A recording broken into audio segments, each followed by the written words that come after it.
صحي وصبح يا.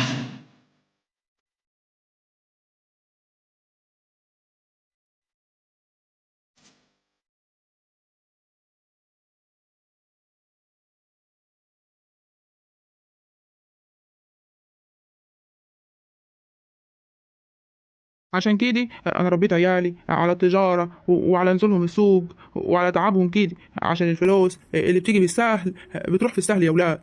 عشان كده بقول لكم تعبوا واشقوا كده واعملوا، بعد كده هتبقوا مرتاحين زي كده. ده انا حياتي بفكر اتجوز يا اولاد. يا جماعه ابويا بيهزر، اتجوز ايه؟ ما تسكت يابا، هو انت تقدر بعد امي كده تتجوز؟ هو انت هتلاقي زيها؟ ما تقعد ساكت يا ابراهيم، ما تقعد ساكت. انا عايز اقول للحاج شوف لي عروسي، انا جاهز من كامل مكمل من كل حاجه، ولا اي حاجه. واشمعنى يعني ما لقيتش غير الحاج عبد الله وهو اللي يجيب لك عروسي؟ ما تشوف يا اخوي، ما ناس كتير قاعده اهي، كل واحد يدور لك على عروسي، اشمعنى يعني؟ انا سمعت يا عم اللي انت خلبوس خالص، متجوز مهناء وفي واحده كمان، بس انا ما شفتهاش لحد دلوقتي، فقلت اعمل زي حاج عبد الله. ده انا حياتي مراتي ميتي بقالها كتير قوي، فقلت يعني اقول الحاج عبد الله يعرف ينقي لي كده حته من على الفاتي. اقعد ساكت، اقعد ساكت يا حاج، لا يفتكروا ان انت بتتكلم بجد ولا حاجه. يا جماعه ده بيهزر وبيحب الهزار كده على طول. لا وانا ما بهزرش، انا بتكلم بجد يا ام فاطمه. هو انت مش عايزه تطمني على اخوكي ولا ايه؟ عايزه اتجوز كده واستقير، هو انا هفضل كده على طول؟ ما ابراهيم هيتجوز وانت في بيتك وانا هفضل لوحدي. ما فكر يا اولاد اتجوز يا اولاد، هو الجواز ده حرام ولا حرام؟ ده حتى ربنا حليله. ايوه بس انت كبير كبير يا حاج، هتلاقي مين معلش يعني ترضى بسنك ده؟ مفيش عيله صغيره دلوقتي ترضى بالسن ده. اقعد ساكت يا حاج وخلي لسانك في بوقك، عيب كده، احنا عندنا سيبنا لا يفتكروا ابراهيم عينه زيغه ولا حاجه، ولا في يوم من الايام يتجوز على هناء. اقعد ساكت. لا اله الا الله، هو انا بتكلم كلام عيفش؟ لا اله الا الله، انا مراتي متوفيه يا اولاد، وعايز واحده تبقى معايا كده وعشان يومي يستقير وانا افضل كده لوحدي، ولا كل شويه اقعد اتصل بيك اقول لك تعالي اعملي لنا نجمه ولا نضفي لنا الدار. عيب يا ام فاطمه، انا ما بتكلمش كلام عيفش، ولا انتوا ايه رايكم يا جماعه؟ لا حقك، حقك يا حاج، ما دام عايز واحده تبقى معاك كده وتستقر حياتك من حقك يا عم، ما فيش حد قال لك عيب يعني، وربنا محلل يعني للراجل اربعه، صح ولا ايه؟ والنبي صحيح، يعني هو الواحد ممكن يتجوز مره واثنين وثلاثه واربعه؟ لا لا، طب يستحمل ازاي؟ ده انا مش قادر استحمل واحده، هستحمل اربعه يا اولاد؟ سبحان الله، في رجاله حقيقي بتتجوز اربعه، هو انت صحيح يا حاج متجوز اثنين مستحملهم ازاي يا اخوه؟ اقعد ساكت يا سعيد، خلي اليوم يعدي على خير. ما انا ساكت اهو ولا عملت حاجه، انا بسال يا اولاد، هو الواحد يقدر يتجوز مره واثنين وثلاثه واربعه ويستحملهم كلهم كده؟ ده يموت ويجي له جلطه، الله يعينك يا حاج. مرة تاني اقول لك عدي اليوم يا سعيد، انت كمان يا اخوي عايز تتجوز مرة واثنين وثلاثة واربعة؟ هو انا مش باقي عليك؟ اها، زي ما انت شايف يا حاج عبد الله، دايما بتكفش على كل كلمه غلط او صح، المهم تعمل مشاكل وخلاص. معلش معلش يا سعيد، حقك عليا. وانت يا بنت يا سعاد اقعدي ساكتة، مش عايز اسمع صوتك تاني. ماشي ماشي يابا، انا ساكتة اهو، هو انا عملت حاجة؟ هو اللي عمال يلقح في الكلام عشان يضايقني ويعمل مشاكل. هو ما لقحش ولا عمل حاجه، انت لسانك طويل وبتفهمي بالغلط، اقعدي ساكتة لو ما اديكي بالبلغه على دماغك. ايه دي يا اولاد، وانا عملت مشكله وانا قاعد ولا ايه؟ معلش يا سعيد، معلش يا ام فتحي، حقكم عليا انتوا الاثنين، يعني انا بتكلم كده وبشاوركم، ما اعرفش ان انتوا هتتلككوا لبعض وتعملوا مشاكل، عيب يا اولاد احنا قاعدين. عشان كده عمال اقول لك اقعد ساكت يابا، يابا اقعد ساكت. مفيش حاجة يا اولاد، حصل خير، دايما سعيد وسعاد كده بيكفشوا مع بعض، بس والله ما لهمش غير بعض، والله ربنا يخليكم فتح وبطلوا المشاكل دي عشان انكم مالكوش غير بعض في الاول وفي الاخر. ايوه صح، عشان كده انا ما اتكلمتش، انا عارف في الاول خناقه وفي الاخر هيقوموا ياخدوا بعض بالاحضان، انا عارف. ايوه وانا اقول الراجل قاعد ساكت كده ولا بيتكلم ولا بيقول حاجه، اتاري دارس وفاهم كل حاجه حاج فتوح. انا احب الراجل اللي فهمان كل حاجه وقاعد كده ولا على باله. انت صح. هي فين البت يا هناء؟ يا ام هناء، هي ما جابتش الشاي لحد دلوقتي ليه؟ انت يا بنت يا هناء هات الشاي يا بنت. انا جيت اهو يابا، جبت الشاي وهروح كمان اجيب لكم طبق الفاكهه اللي انا كده غسلته لكم مزاج ورصيته رصه حلوه قوي يا اما، والله هجيبه لكم دلوقتي. جدع جدع يا هناء، تسلم ايدك يا حبيب. حبيبتي حبيبتي يا ام فاطمه. طيب تعالي حط الشاي هنا، وانت يا بنت يا سعاد شيلي فتحي لا شيء يقع عليه. حاضر حاضر يابا هشيله. عسل عسل يا فاتح، يا بنتي يا سعاد ده فرحان خالص بالدبدوب، انت مش بتجيبي له العاب ولا ايه؟ ايوه بيحب الدباديب خالص وبيحب الالعاب، لا ده عنده العاب كتير قوي، بس هو يعني فرحان بيه، عشان كده يا واد يا فتحي هناخده من ورا هناء وهي مش واخده بالها كده، والنبي هتاخدوه من ورايا. طب انا غلطان، انا كنت هديهولكوا من غير اي حاجه، بس بدل الكلمه دي انا بقى مش هديهولكوا، وعندي بقى وعندي بقى وخلاص. احنا بنهزر يا هناء. هو انت جبستي كده ليه؟ يعني انا هاخد حاجه من وراكي؟ بتهزري؟ خلاص يا حبيبتي وانا بهزر. هو انت هتتخانقوا قدام الناس؟ انت يا بنتي هناء انجروا هاتي بقيه الحاجه وقعدوا ساكتين. هي اللي بدأت يابا، هي اللي بدأت عايزه تاخد الحاجه من غير ما تقولي، وانا كنت هسيبهولي، بس بدل ما هي عملت كده انا مش هسيب لها حاجه. يا بنتي يا هناء ده بتهزر يا بنت. هو انت قفشت كده ليه يا بنت؟ فيها اها ام فاطمه قالت لك اللي انا بهزر، يعني ملوش داعي اللي انت عاملاه ده قدام الناس. ما تكلمنيش تاني يا هناء. روحي يا هناء هاتي بقيه الحاجه، وانا هقعد كده بيني وبينكم هديكم بالغلغه عشان التربيه اللي انتوا فيها دي. بتعملوا الحاجات دي قدام الناس وهتتخانقوا مع بعض وانا قاعد، والنبي قلة الادب وما عندكوش تربيه كمان. امشي يا بنتي هاتي الحاجه. حاضر يابا، اديني رايحه اهو. معلش يا ام فتحي، اختك الصغيره بقى وبتدلع عليك. لا مفيش حاجه يا ابراهيم، هي هنا طول عمرها كده بتكفش على اي حاجه، الله يكون في عونها. بس غلبانه خالص والله. هو انا هقول لك يا ام فتحي اللي على قلبها كله تلاقيه على لسانها، صح ولا ايه؟ صح يا ابراهيم. وانت دلوقتي هتشوف ان هي هتيجي وتحب على راس اختي وتقول لها ما تزعليش حقك علي. انا عارف والله، ربنا يهديهم ويخليهم لبعض يا حاج. بقول لك يا حاج معلش يعني هستأذنك ادخل يعني الحمام. ايوه قوم اتفضل يا حاج. هو انت ابن غريب عارف مكانه ولا سعيد اخوك يقوم يعني معاك يوريهولك؟ لا يا حاج انا عارف مكانه كويس. ماشي شكرا يا حاج. خلاص يا بنتي انا هاتي بقيه الحاج. حاضر يابا، انا جايه اهو والله. السلام عليكم. عليكم السلام. هو انت جاي هنا ليه يا حسن؟ عايز ايه؟ مش عايز حاجه، عايز اخش دورة الميه. ايوه عايز تخش الحمام يعني؟ طيب في الطرقه اللي جنبك دي. انت بتجرب عليا ليه كده يا حسن؟ انت عايز ايه يا حسن بالظبط؟ عشان عارفه دماغك. عايز اقول لك ان انا اسف يا هناء على كل حاجه عملتها فيك. اسف على ايه ولا على ايه يا حسن؟ اعتذارك مش مقبول. امشي يا حسن من قدامي، لا ده ابوي يعمل مشكله دلوقتي معاك. اعتذاري مش مقبول؟ طب انا هقول لك على حاجه، انا الذهب بتاعك معاي، عايزه تيجي تاخديه هتقابليني بالليل قبل الفجرية. مش عايزاه براحتك، هروح لابراهيم وهقول له ان هناء ادتني الذهب بتاعك وقالت لي تعالى نطفش بيه ونتجوز كمان. لو ما عملتيش اللي انا عايزه وجيتي قابلتيني وقابلت اعتذاري هعمل لك نصيبه كبيري واخلي ابراهيم يسيبك. حرام عليك يا حسن، حرام عليك. هو انت مش عايز ترحمني ليه؟ ولا عايز رحمه ربنا تنزل؟ اما صدقت لقيت واحد بيحبني بجد وانا بحبه. انا ما بقيتش احبك يا حسن ومش عايزاك. سيبني اتجوز يا ابن الناس، سيبني في حالي. محدش هيقدر ياخدك مني، وانا قلت لك كذا مره محدش هيقدر ياخدك مني. انا اتولدت كده من بطن امي وعارف ان هناء بتاع تاني. يجي ابراهيم وياخد الجمال ده كله مني؟ انا مش هسيبك في حالك، هتجوزك يعني هتجوزك ومحدش هيقدر ياخدك مني يا هناء. وانا عارفه ان هو راجل وعمره ما هيصدقك وعمره ما هيسيبني عشان هو بيحبني بجد. عمره ما قال لي على حاجه لا، كل حاجه حاضر عيني، كل حاجه تحت رجلك. هو ده الراجل اللي اتصان واللي اتحط كمان على الراس. مش انت يا حسن اللي بعتيني من اول طلبته منك؟ بقول لك عايزه شقه تمليك ومش عايزه اقعد مع امك في الدار، تروح واخد الذهب مني. حسبنا الله ونعم الوكيل. انا ما خدتش الذهب منك طمعان فيك يا هبله، انا خدته منك عشان اقدر اشتري شقه تمليك واعرف اتجوزك، مش خدته طمع فيك. انت مش خدته مني بالرحمه يا حسن، ده انت سلطت الحاج عادي، خليته يجيب جوز نسوان ضربوني وطلعوا عيني، كنت هموت فيه عشان ياخدوه مني بالعافيه.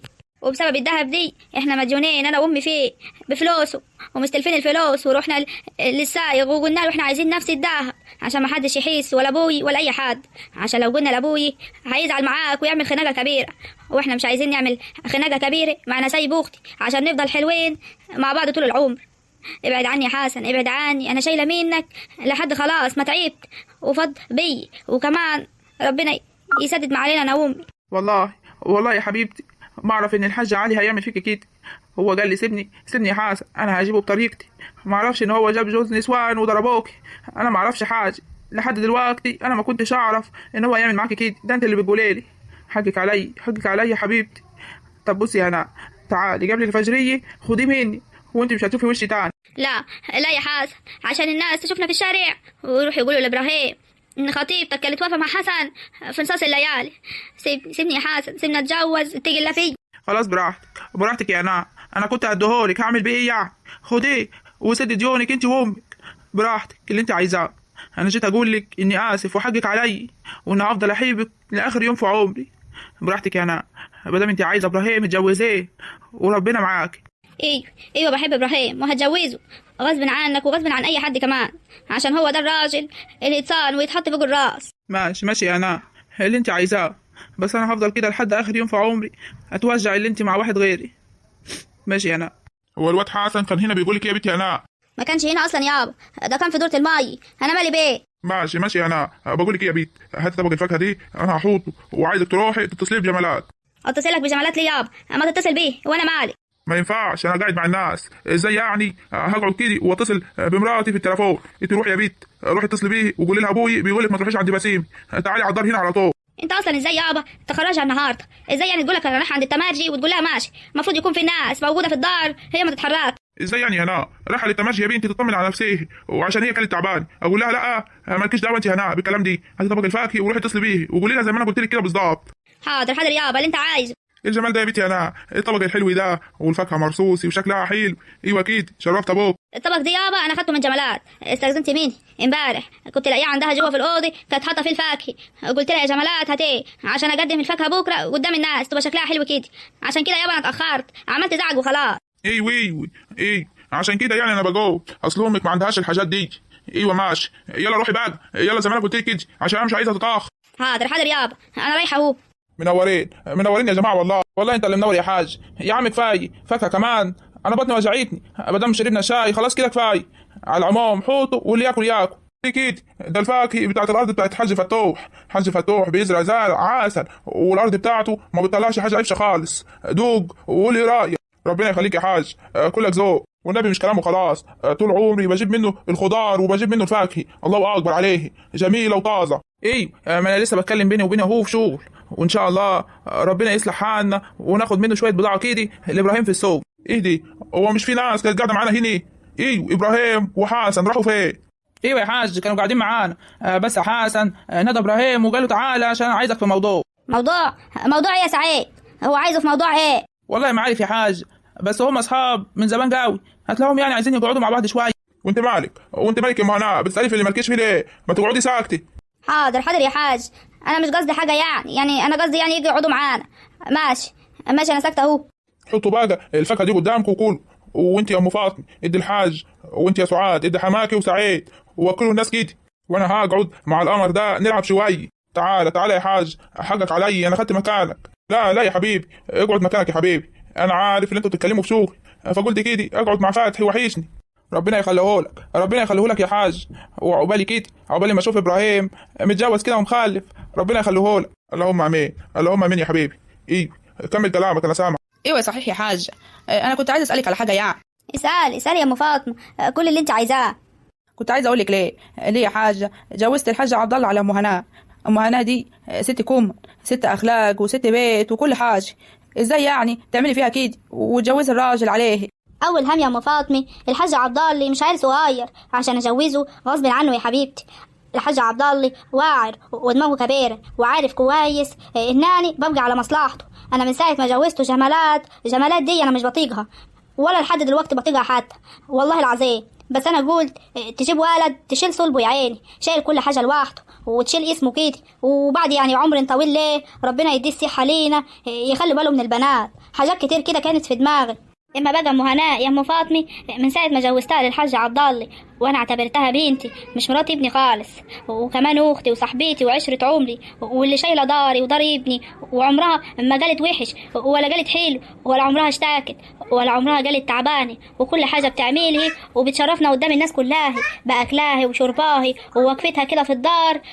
هي عمود الدار من ساعة ما جابت هناء وسعاد، وهم الشجرة اللي أنا كبرتها على إيدي، فهم اللمبة اللي في حياتي ومنورة حياتي كمان. إيه دي يا ولاد؟ ده شعري في أم هناء النهاردة. ربنا يخليكي ليا يا ست أبوه. أنا ما أعرفش إن أنت بتحبيني كده على قد ما أنت جوزت الحاج عبد الله، وأول كاسرة دخلت في قلبي بسببك، بس بحبك وما أقدرش أستغنى عنك يا ست أبوه. ربنا يخليكي لنا يا جدتي، إحنا حقيقي اللمبة اللي منورة حياتك وأنت منورة حياتنا كلها يا ست أبوه. ربنا يخليكي لينا. ايه دي؟ هو في ضيوف عندنا؟ السلام عليكم، اهلا بكم يا حبايب، اهلا بكم. وعليكم السلام ورحمه الله وبركاته. هي دي العروسه الجديده يا ست ابوهم؟ ايه هي المفعوصه الجديده. انت يا بنتي يا جمالات انت كنت فين يا بنت وايه اللي جايبك متاخر؟ انت مش عارف النهارده يبقى عندنا ضيوف؟ ايه ما هو الحاج عبد الله قال لي ان النهارده في ضيوف، بس معلش يا جماعه النهارده كان في ميعاد مع التمارجي وكنت تعبانه خالص، فقلت يعني اروح اطمن على نفسي وعلى باطني واجي اقعد معاكم شويه. ايوه وانا قلت لهناء تتصل بيكي وتقول لك تعالي عشان تقعدي معانا شويه وكمان ما تتاخريش. ايوه يا اخوي، ايوه اتصلت بيا وقالت لي، وانا ما اقدرش انزل كلامك في الارض ابدا يا حاج. ربنا يخليك لي، جيت اوام وانا والله ما كنتش رايحه ولا جاي، بس حسيت بوجع كده قلت اروح اطمن على نفسي. والحمد لله طمنتي على نفسك يا اختي. ماشي خش جوه بقى، ما تقعديش معانا ببطنك دي. مالها بطني يا حاج؟ مش بطني دي اللي شايلالك ولي العهد. والنبي يا حاج انا زعلانه منك خالص. يعني يا بيت صحيح هي شايله ولي العهد؟ متوكده يعني؟ متوكده يا بيت يا جمالات اللي هي شايله ولي العهد؟ والنبي يا بيت لو حقيقي يعني هعمل لك سبوع من اول البلد لاخيرها. دلوقتي ضحكتي يا حاجه. ايوه يا حبيبتي، شايله ولي العهد ابن الحاج عبد الله كبير البلد. بسم الله ما شاء الله، اللهم صل على النبي، اللهم صل على النبي يا ولاد. عن جد عن جد يا بنت يا جمالات اتوكلتي يا بنت. انت ماشي قال لك ان هو ولد؟ ايوه والنبي يا حاج، هو انا يعني هقول لك اي كلام؟ هكذب يعني؟ هكذب في الحاجات دي يا ربي؟ والله ولد يا ولاد، وجيت اوام عشان اقول لكم وافرحكم، والله ولد. بسم الله ما شاء الله، ربنا يقومك ليه بالسلامه واشوفه كده وافرح بيه. الف مبروك الف مبروك يا حاج، يتربى في عز. يتربى في عزه؟ هو لسه جه؟ مش ما يجي يا اختي ونتوركت من الكلام دي هتلاقي كذاب. والنبي لو مش مصدقيني روحوا للتماجي اسالوه. وتسالوه ليه؟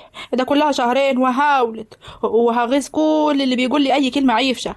صح ولا ايه يا ست ابوهم؟ ولا شكلك يا ست ابوهم مش مصدقاني انت كمان؟ براحتك.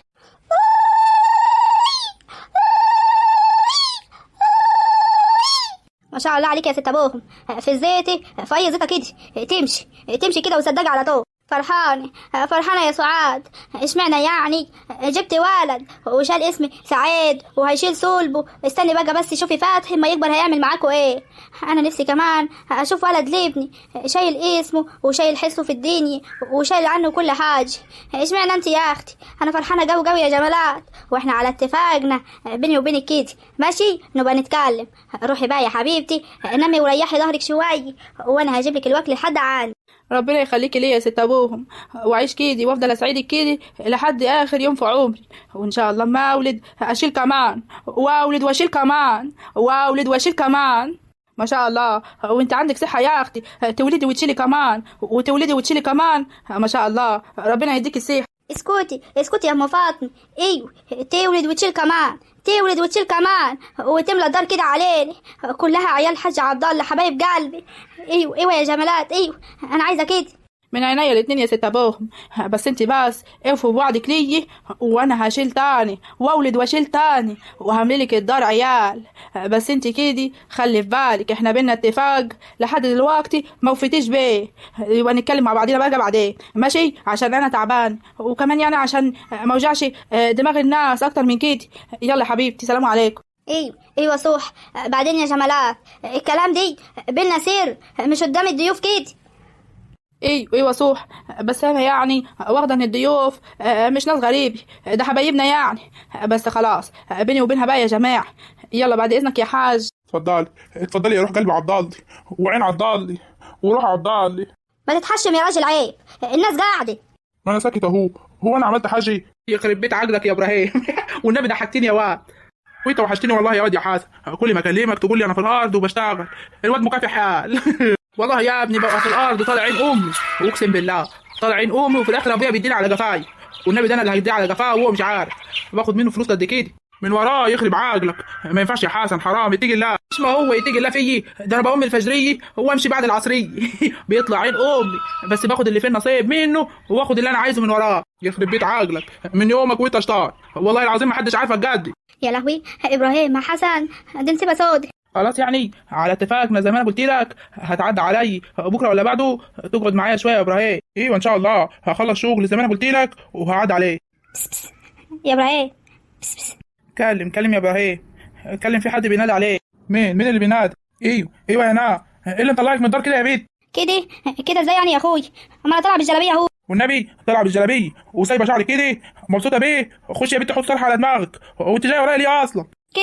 كده يا ابراهيم تكسفني وتزعجلي كده. والنبي انا زعلانه منك، انا دخلت لقيتك مشيت، بحسبك مشيت يعني زعلت منك. ابوك قال لي لا واقف مع حسن بار، قلت يعني اجي واتوكد كده اللي انت مش مشيت.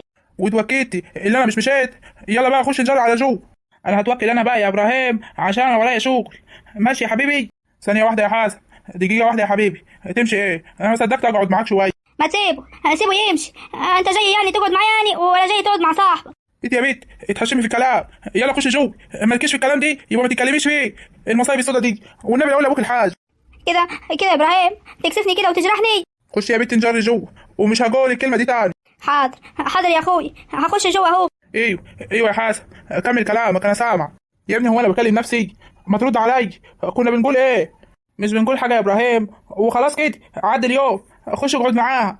اقعد مع مين؟ اقعد مع مين يا واد؟ انت برضه لسه واقفه؟ امشي يا هناء عشان مش هسود يومك النهارده، واخش اتكلم مع ابوك الحاج واقول له هناء مش بتسمع كلام. هو انا عملت حاجه يا اخوي؟ اما انا واقفه اهو ساكته ما بتكلمش، وهقف كده ومش هتكلم والله. مش هعمل ازعاج. مش هتعملي ازعاج؟ هو انت شايفانا في المدرسه؟ خش يا بنت الدار يا حاج عبد الله. ايوه كده، الناس تخاف ما تختشيش. هو اكلم شعراهي وتقول لي مش هتكلم ومش هعمل صوت؟ هو احنا قاعدين في المدرسه؟ معلش يا حسن، شغلي بقى حريم والكلام دي، معلش سيبك منها. لا يا ابراهيم مفيش حاجه، احنا كنا بنتكلم يا حبيبي اللي انت عايز تشوف البضاعه بعينك، وبعد كده يعني تشوف انت عايز قد ايه، وده حقك يعني. هو الشغل كده عرض وطالب، وانت يا حبيبي صاحبي واخوي، وانا مش هرضى لك الخساره خالص.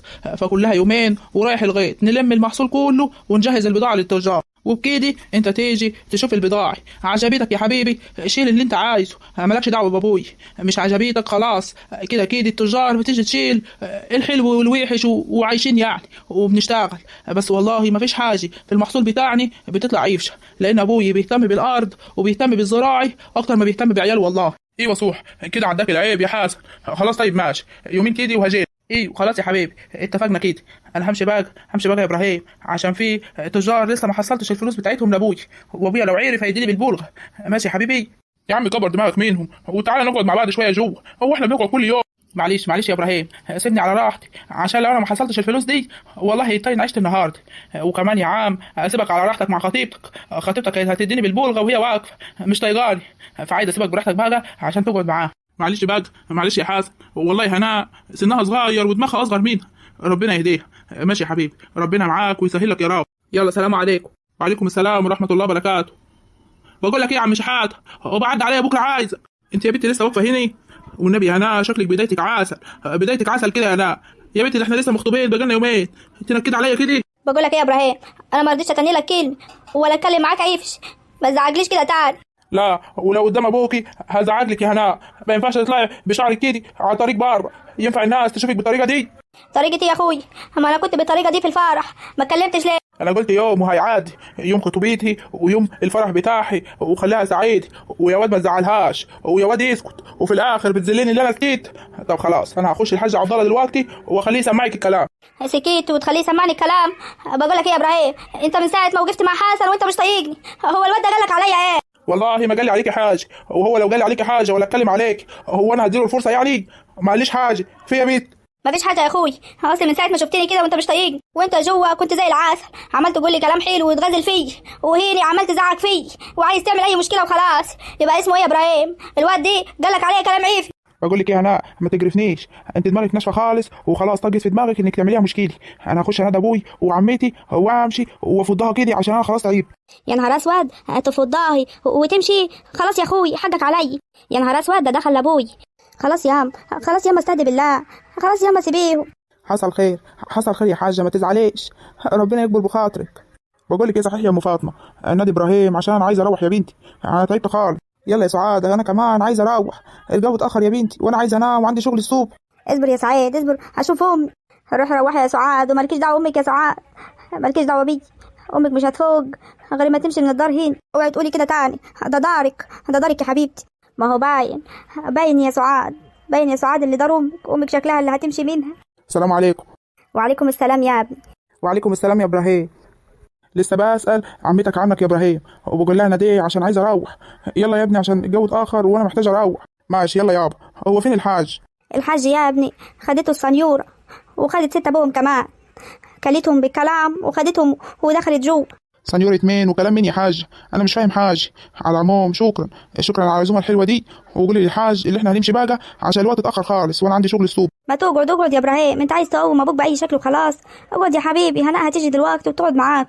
ايوه يا عم، هو انت بتنادي علي؟ ايوه يا بنتي، خطيبك عايز يمشي وياخد ابوه وعمته، ما تيجي تقعدي معاه شويه هنا. انت قاعده جوه ليه؟ هي ما كانتش يا حاج قاعده جوه، هي كانت واقفه معايا بره. ايوه كنت واقفه معاه بره ياما، وكمان شدينا مع بعض في الكلام، فانا جاي يعني اقول له معلش اقعد معايا يا ابويا الحاج ما تمشي. يلا يابا عشان انا عايز امشي يابا. ايه ده يا ولاد، في ايه؟ هو احنا خدنا عين ولا ايه يا ولاد؟ يا بنتي يا هنايا من سنه طويل مزعله ابراهيم ليه؟ هو انا اقدر يام ازعل ابراهيم؟ هو النبي ده انا غلبانه، ما اقدرش اقول له حاجه وازعله خالص، هو اللي بقى يتقمص ويزعل على طول. في إيه يا ابراهيم؟ مالك يا ابراهيم مزعلها ليه؟ انا مش مزعل حد يابا، وانا كذا مره اقول لك قوم عايز امشي. ايه دي يا ولاد، ده طلع عصبي وبيزعل بسرعه، بس مش هسيبك برضه يا ابراهيم، مش هسيبك مهما مشيت وتعصبت علي هفضل وراك. والنبي عسل يا بنتي انا. والنبي القمر ده يتزعل منه، والنبي ابني ده مجنون واهبل. ربنا يخليك لي يا الحاج، والنبي توصيه علي وتخليه مش يزعلني تاني. حاضر يا هنا، اروح بس انا وام فاطمه واعرف الموضوع، حتى لو انت غلطاني هديله بالبلغه على دماغه واقول له ايه وهتزعلها خالص، حقك عليا انا. حبيبي يا حاج، ربنا يخليك لي يا يابا. ايه دي، هو فين ابويا الحاج وفين ست ابوه؟ هم راحوا فين؟ مالك يا مالك زعلانه ليه كده؟ احنا هنمشي بقى يا هناء ونتكل على الله، عشان انا تعبانه والله، وكمان الحاج وراه شغل الصبح هو وابراهيم، وبقول لابوكي بقى. ايوه ماشي يا ولاد، بس مش ينفع استنى ابوي. هو ابويا فين يا نستنى ابوكي واحنا ناس غريبه نبقى نيجي تاني. يلا سلام عليكم. وعليكم السلام ورحمه الله وبركاته. في يا ولاد، وانت سايبه ابنك مرمي في الارض كده ليه يا سعاد؟ شيليه يا حبيبتي. هو في ايه يا سعاد؟ هم مش بيردوا عليا ليه؟ ما تنطقي يا سعاد، قولي لي امي مالها، انتوا مالكم في ايه اللي حاصل؟ سعيد هيقوم يمشي عشان خلاص عايز ينام. هتقومي يا بنتي تمشي معاي ولا همشي لوحدي؟ لا انا مش همشي غير ما اطمن على امي يا سعيد. يا بنتي قومي روحي روحي مع جوزك، مالها امي؟ ما تنطقي وتقولي لي. جمالات جت من عند التمرجي وتوكدت ان هي حامل في ولد، وجت طبعا فرحت ابوي ونفخت قلبي ست ابوهم فرحت قوي وفضلت تزغرط، وابوكي خلاص كان هيقوم يبوس فيه واحنا قاعدين. حاجه تحرق الدم يا شيخ. والنبي يعني جمالات جت هيني قدام ابو ابراهيم وعميته وسعيد وعملت الكلام دي قدامهم هيني، الفضايح السودا دي يا ولاد، وابويا جيبل وست ابوهم. يا لهوي ده انا اتفضحت يا ولاد، ده امتى الكلام دي؟ هو ده يا اختي اللي فارق معاكي؟ دمك هتموت فيه. استني بس، تموت فيها ليه؟ هو انت يا اما لسه متفاجئه ان جمالات حامل؟ لا طبعا كنت عارفه يا هناء، بس كان املي في ربنا ان تجيب بنت عشان ما يكونش العيب مني انا، ويكون ابوكي هو اللي بيجيب بنات مش انا. سيبيها على الله يا ام، سيبيها على الله. بكره الولد دي يجي ويديهم على نفوخهم كلهم ويفوقهم من اللي هم فيه. وانت يا سعاد قومي روحي مع جوزك، ما تعمليش مشاكل، وامك كويسه، امك بس تكبر نفوخها وتكبر عقلها كده وتريح دماغها من ابوي ومن ست ابوه ومن جمالات، وتعيش لوحديها ولا تفكر فيهم تاني. ازاي يعني يا بنتي؟ ازاي ما افكرش فيهم؟ ده انا عايشه معاهم في الدار يا ولاد. هو انت عايشه في الدار هنا لوحدك ياما؟ ما انا قاعده معاكي، ولا انت ناويه تقلبي القعده كلها حزن وفضايح؟ انا قاعده معاكي ياما، اقعدوا تسيروا مع بعض واعملوا الوكل مع بعض وقضي وقتك معاهي، وسيبيكي منهم وسيبيكي من مشاكلهم دي. كل ما تقعدي معاهم هتحزني وتعيطي كده وتفضلي تضايقينا معاكي. بكره هناء تتجوز يا سعاد واقعد لوحدي. انت كمان هتفكري بكره اللي هو بتاع ربنا، والنبي ده انا تعبت منكم. شفتي يا سعاد، هي دايما كده بتقعد تزرزر وتتعصب علي، عشان كده ما بحبش اقعد معاها. معلش ياما، حقك عليا انا. يا رب استرها يا رب ومحدش يشوف. اهدي يا ولاد، هو فين يا ربي؟ الراجل ده شكله عايز يوديني في داهيه وخلاص، شكله مش هيجي. لا مش هوديكي في داهيه ولا حاجه، اديني جيت اهو. ماشي يا اخوي، جبت اللي احنا اتفقنا عليه. معلش يعني، هو احنا اتفقنا على حاجه انا مش خدت بالي منها؟ لا بقى ده انت بتهزر. بهزر ليه؟ عشان مش فاهم حاجه وعايز افهم منك. هو انت جاي تتقابليني ليه؟ انا انت مش بتحب ابراهيم وعايزاه، جاي تقابليني ليه؟ بقول لك يا حسن ما تقعدش تاخدني بالكلام، انت اللي قلت لي تعالي قبلاني وانا هديك الذهب اللي انت سلكته، وانت دلوقتي ما بتعملش بالوعد اللي انت قلت لي عليه، وانت دايما كده.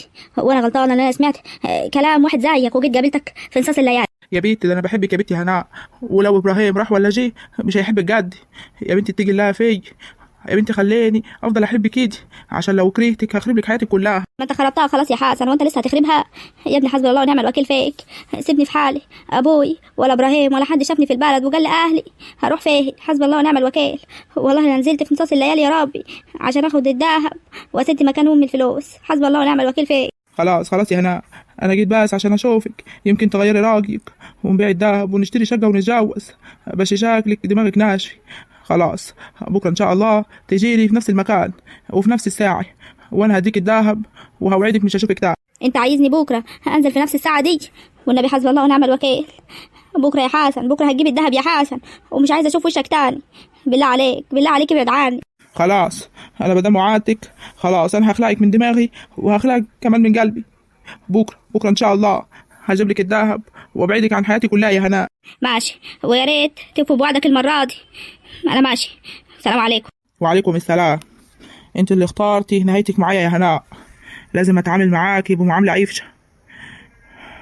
انا مش هسيبك. حسبي الله ونعم الوكيل، حسبي الله ونعم الوكيل فيك يا شيخ. انت يا بنت يا هناء، انت يا بنت، انت ايه اللي مطلعك في نصاص الليالي كده؟